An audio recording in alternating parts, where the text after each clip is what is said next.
and a standalone tool. So here is an example. So this is the model. The same model has been shown. So here is the usage model, but you just saw.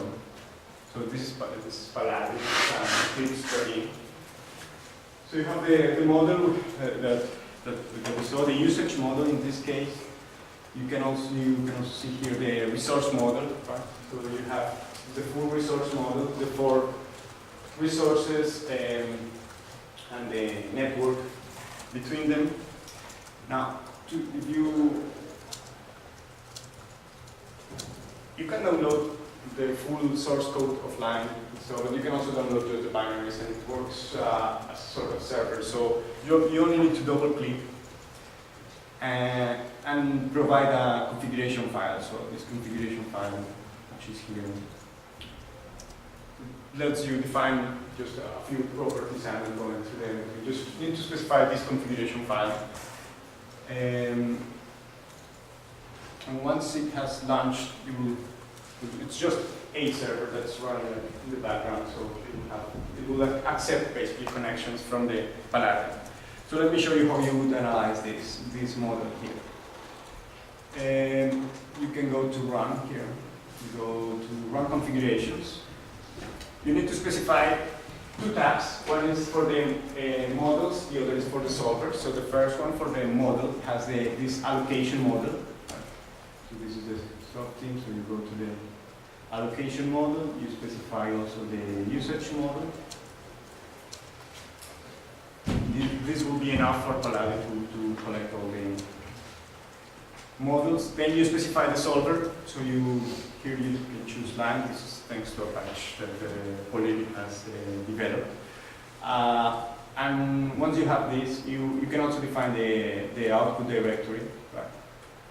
So you define where do you want to have the results. So it's here, and you can simply run it. What's going to happen here is that the line in the background will receive the model, will solve it, and now you can go to the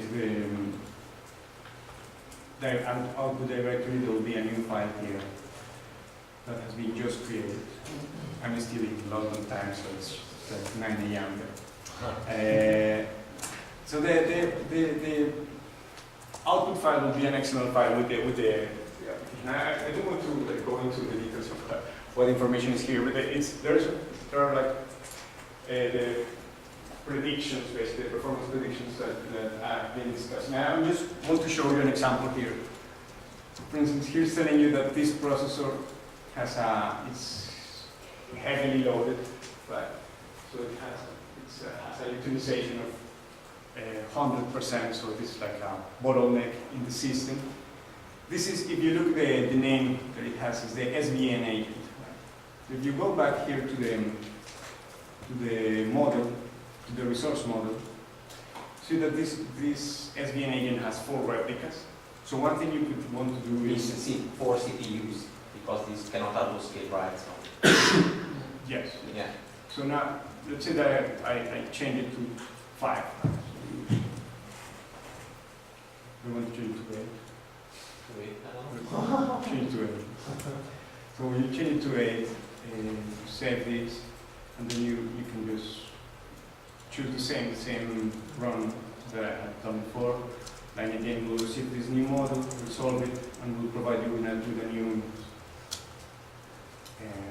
prediction. So you see now that the utilization here has gone well below. Right now it's like 55%. So now this is no longer causing troubles. Now I can't keep showing you this XML, right? So I'll go back to the presentation and show you how this might look. So if you collect that information from the XML file, parse it, and plot it nicely, or at least as nice as I plot things, what you find here is like different configurations for the number of SVN and HTTP servers. So what I'm plotting is the utilization of those servers, of those 2, and also the other 2 admin and DB, but these are not really problematic. So you see here there are like 3 1, so 3 SVN, 1 HTTP server, 4 1, 4 2, 5 2. Right? So what I'm doing there is that if I start with 3 1, I see that there is that the bottleneck in that case is the SDN server. So I decide to add one. So I move to the case forward. But if I do that, the new bottleneck becomes the HTTP server. Right. So I add one to that server. So I add now I have 4.2. I'm back into the first case. I add one more to the SDN, and I end up with this 5.2 case, where none of them is actually that has a very high utilization. If you look at the response time, the response times that correspond to those cases, so what you see, this is what you would obtain. So you have this is what I meant before by the response time distribution. So you have here the number from 0 to 1, right?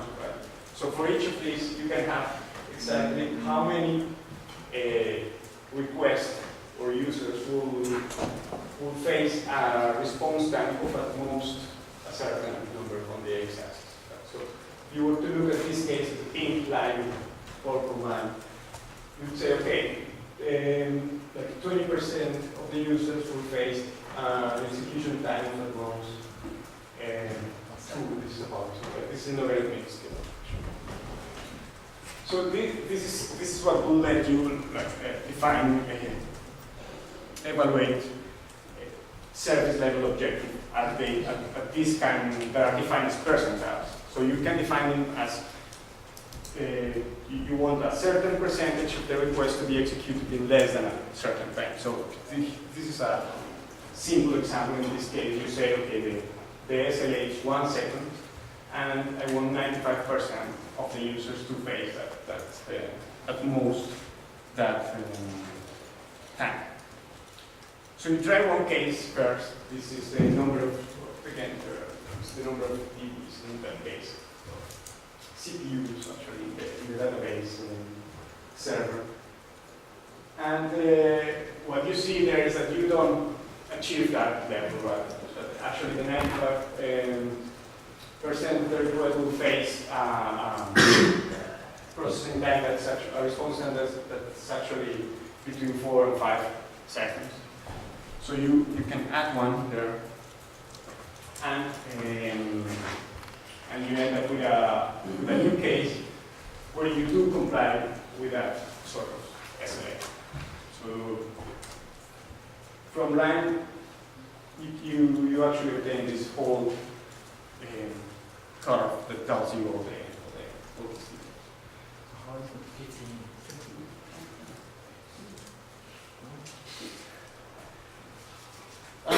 So traditionally, you have the standard servers, the standard sorters, sorry, that provide you with mean metrics. So they provide you with means, maybe with variances. Right? And that's typically as far as you can go. So you can use those to approximate these percentiles. But I'll show you that this is not really very, it's not a very good approximation. A second option is that you can have simulation, but as I said before, this is very expensive computationally. So here is an example of a typical approach to approximating percentiles based on means or standard deviations. So you can use these two types of inequalities, right? Markov and Chebyshev inequalities. They basically let you approximate the distribution based on the mean or based on the mean and the variance. The Markov, it only uses the mean, Chebyshev uses both mean and variance. So what I'm trying to approximate here is this blue line.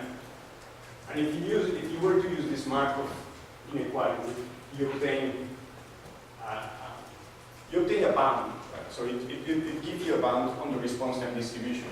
But this bound is actually quite far from the actual distribution, or can be quite far. And if you go to the Chebyshev that uses not only the mean but also the variance, it improves, but it's still the difference is still quite significant. So if you were to use this sort of approximations, your decision will typically be very conservative, right? Because you are overestimating the response time distribution. So you're being very pessimistic about the amount of the resources that you need. So this is like one of the key features of line will provide you with this response time distribution set.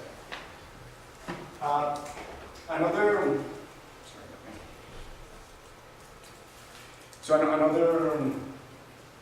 interesting feature in line is that it lets you model the variability in the processing time. So I'm not going into the details of how this is done, but what I have here are three cases.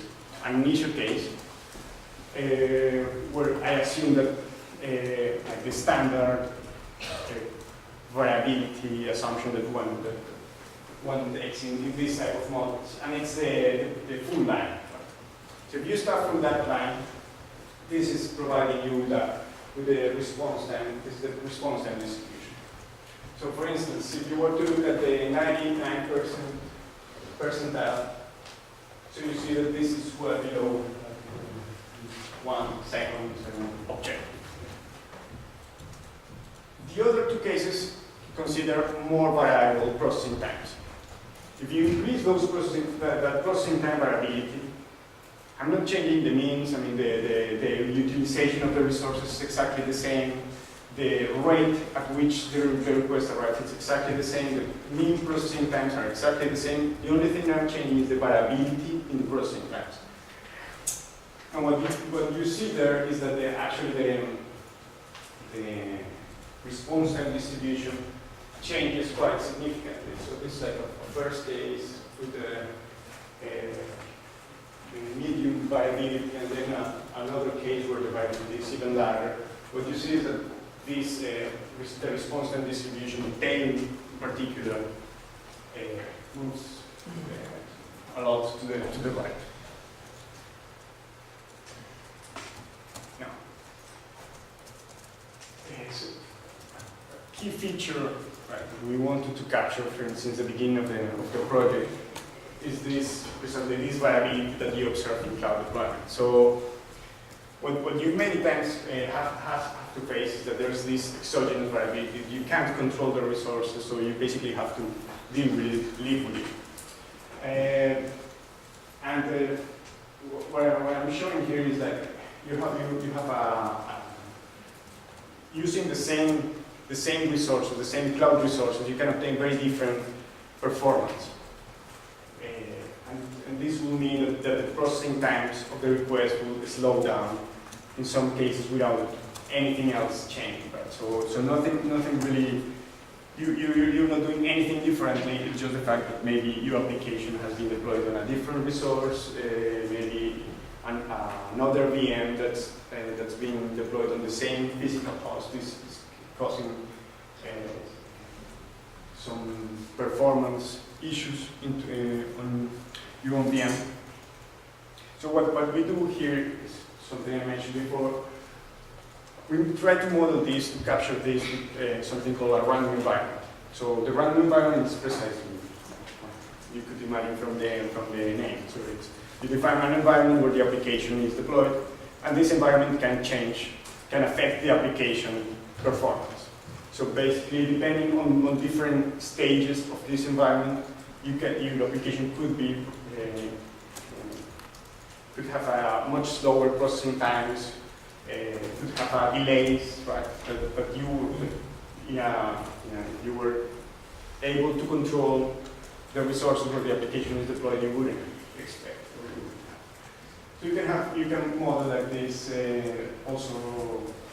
Not only this kind of contention, but also breakdowns in the servers. If you launch a VM, then this VM will take some time before it's actually available to use. So you can also model this kind of thing. So here's an example, right? So let's say that you have your VM deployed on some on a physical host. There are other VMs which you don't have any control about, and you don't have control about the physical host or the hypervisor, anything of that, just your VM. And then, without you sometimes even noticing, another VM might slow down your own